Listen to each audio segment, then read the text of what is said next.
La hidratación es importante. Se sugiere 1 litro de agua 2 horas antes de la inyección del FDG. A los pacientes que estén recibiendo líquidos intravenosos que contengan glucosa debe suspenderse la infusión por lo menos 4 horas antes del examen. No hacer ejercicio enérgico 24 horas antes del PET. La disminución de la actividad física tiene como objetivo que el tejido muscular no recurra a la glucosa como fuente energética, lo cual podría disminuir la especificidad del estudio. Se medirá nivel de glucosa en sangre, lo ideal entre 120 y 150 miligramos por decilitro. Niveles más elevados de glucosa no permiten una imagen bien definida. Medir peso y talla. Estos datos luego servirán para la dosificación del paciente y cuantificar la captación del 18F-FDG. Obtención de una vía venosa, tomar una vía a nivel de la mano o articulación del codo y asegurar su permeabilidad. Se administra el radiofármaco en dosis de acuerdo al peso y talla. El uso de las llaves de 3 vías se mantiene a criterio médico y técnico. El paciente no debe hablar. Su finalidad es no activar los músculos que actúan en el proceso de fonación para mantener un bajo consumo de glucosa. El paciente debe vaciar la vejiga antes de la adquisición de las imágenes. Esto permite la mejor visualización de las áreas vecinas que podrían quedar ocultas por la actividad vesical fisiológica. Se debe retirar cualquier objeto metálico que podrán causar artefactos en la imagen de la tomografía o atenuación en la imagen del PET. Hacer que el paciente se sienta cómodo en el escáner, es decir, aplicar el uso de dispositivos para apoyar la cabeza, brazos y piernas. Recordemos que el tiempo promedio de estudio puede variar entre 20 y 45 minutos. La adquisición se puede realizar en modo de cuerpo entero. Algunas escuelas no incluyen cerebro por la baja especificidad del método. Recomendaciones generales. En pacientes con patología de tórax se sugiere un ayuno más prolongado de 6 a 8 horas a fin de disminuir la captación cardíaca. En pacientes con patología de pelvis se sugiere administración de un diurético, por ejemplo, furosemida 0,25 miligramos por kilogramos peso a los 30 minutos de las 16 inyecciones de la FDG. En todo paciente con patología colon rectal u ovario se sugiere imagen tardía de 2 o 3 horas post-inyección. En caso de no visualización en estudio PET de lesión renal, se realizará una segunda imagen centrada en región tras 2 horas 30 minutos de la administración del radiofármaco y previa a una nueva hidratación del paciente con 400 centímetros cúbicos de agua. Sedación, relajantes musculares o bloqueadores beta si es estrictamente necesario o a criterio clínico. No existe razón para la administración rutinaria de sedantes, por ejemplo, benzodiazepinas de acción corta. Los sedantes pueden ser considerados en el caso de tumores en la cabeza y el cuello para reducir la captación muscular, o bien para reducir la ansiedad en pacientes claustrofóbicos. En caso de niños, la sedación puede ser necesaria dependiendo de la edad o el tipo de tumor.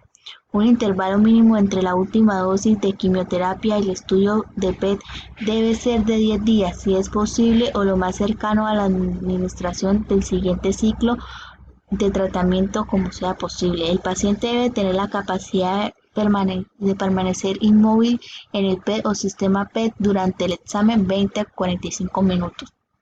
Determinar la hora de producir del FDG, si es posible realizar un control de calidad si el tiempo de producir es mayor de 4 horas. Esto evitará la captación de un hueso producto del flúor libre. A los pacientes con diabetes mellitus tipo 2 controlada por medicación oral, es preferible realizar el estudio del PET al final de la mañana. Los pacientes deben cumplir con las normas de ayuno que se hayan indicado anteriormente. Deben continuar tomando medicamentos orales para controlar su glicemia.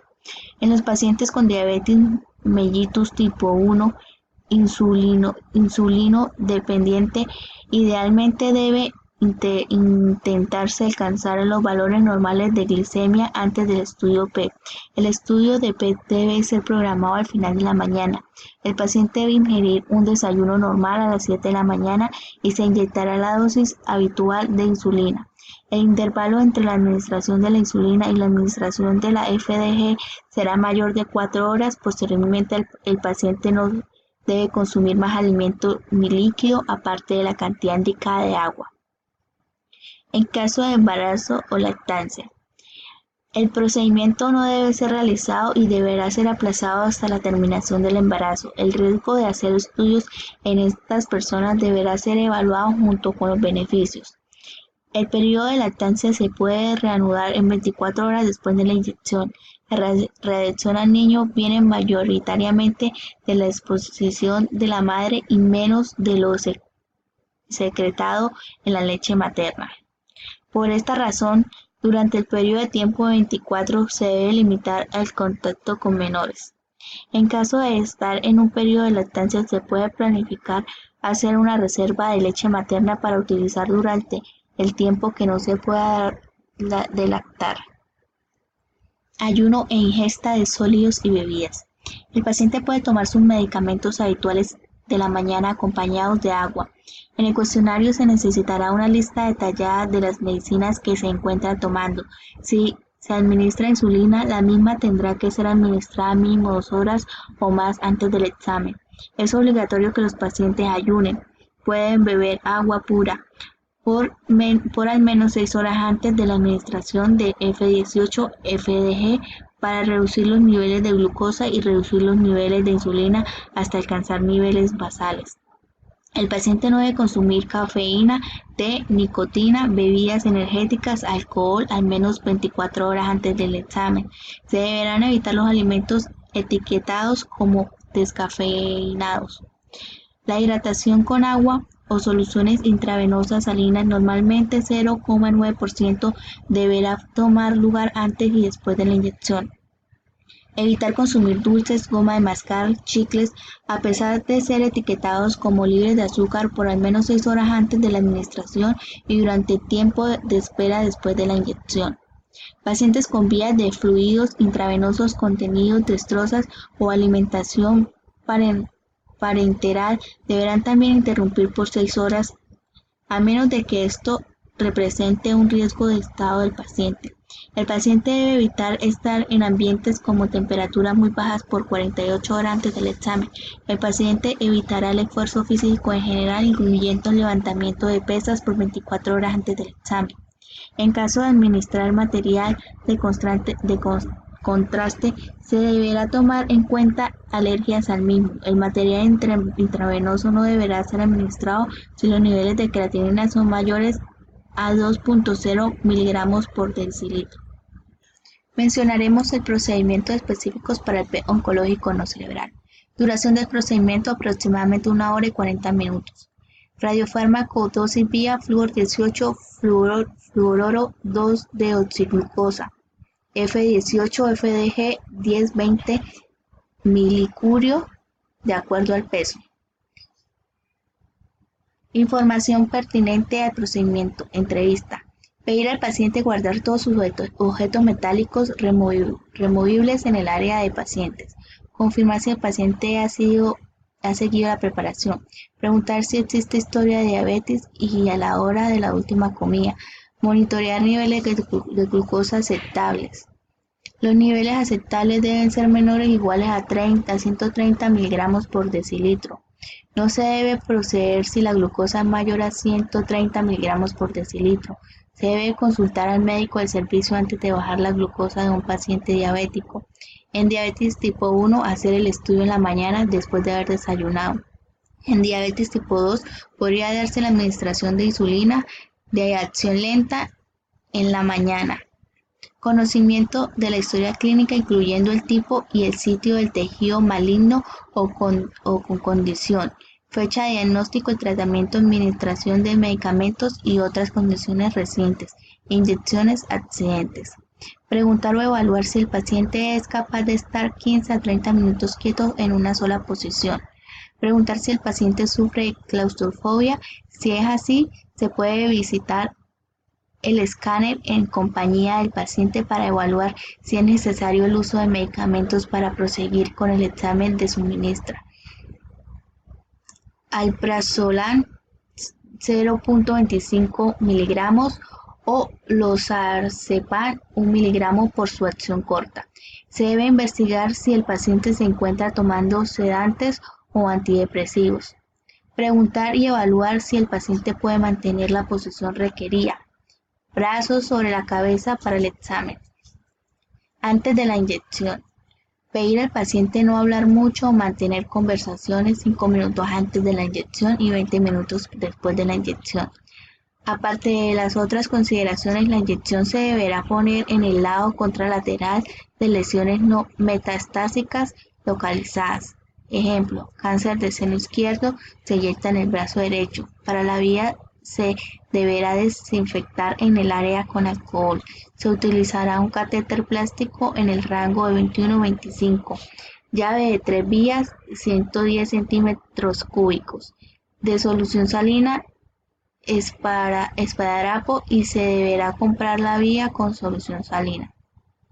Para lesiones cerebrales, el paciente tendrá que estar en un cuarto con temperatura ambiente y silencioso, oscuro para administración y la captación de F18-FDG. Véase la administración según el protocolo. Para otras imágenes con 18F-FDG, el paciente tendrá que estar sentado o acostado para la administración de radiofármaco F18-FDG. Para evitar captación en los músculos, evitar estar en ambientes fríos, hablar mucho y hacer actividad física posterior a la inyección. Recordatorio: el nivel de glucosa debe ser evaluado antes de la administración de 18F-FDG, ya que la captación de 18F-FDG es reducida en estados hiperglicémicos. No se puede proceder cuando los niveles de glucosa son superiores a 130 miligramos por decilitro. Adquisición de imagen. Antes de la adquisición, el paciente debe vaciar la vejiga antes de la adquisición de imagen para evitar que la vejiga oculte estructuras, degrade la calidad de la imagen y poder reducir la dosis de radiación que recibe el sistema urinario. Revisar si los objetos metálicos removibles han sido guardados. En caso de pacientes pediátricos, se puede dar algo de comer a los 45 minutos post-inyección. Referentes al campo de vista, posicionamiento y preparación antes de la adquisición. Torso. Este tipo de adquisición es mandatoria para la búsqueda y evaluación de áreas de captación anormal de 18F-FDG para la mayoría de tumores. Posicionamiento: brazos sobre la cabeza. Si es tolerado por el paciente, cojín debajo de las rodillas para no lastimar la espalda. Si el paciente no puede poner los brazos sobre la cabeza, los brazos deberán ir a los costados, ajustados con cinta para disminuir el movimiento y la fatiga muscular. Cuerpo entero. Este tipo de adquisición es recomendada para la búsqueda y evaluación de área de captación anormal de 18F-FDG en la piel. Extremidades o condiciones sistemáticas. Posicionamiento: brazos a los costados, ajustados con cinta para disminuir el movimiento de la fatiga muscular. Y cojín debajo de las rodillas para no lastimar la espalda. Cabeza y cuello. Utilizado en cáncer de cabeza y cuello. Posicionamiento: brazo a los costados o sobre el abdomen, ajustados con velcro para disminuir el movimiento y la fatiga muscular. Y cojín debajo de las rodillas para no lastimar la espalda. Procedimiento en áreas limitadas. Puede tomarse a cabo en anormalidades con localización única. Nódulo pulmonar solitario, cáncer de pulmón potencial, monitoreo de terapia. Por último, cabe mencionar que a todos los pacientes se les hará una imagen de torso más la región de interés si se considera necesario. Gracias.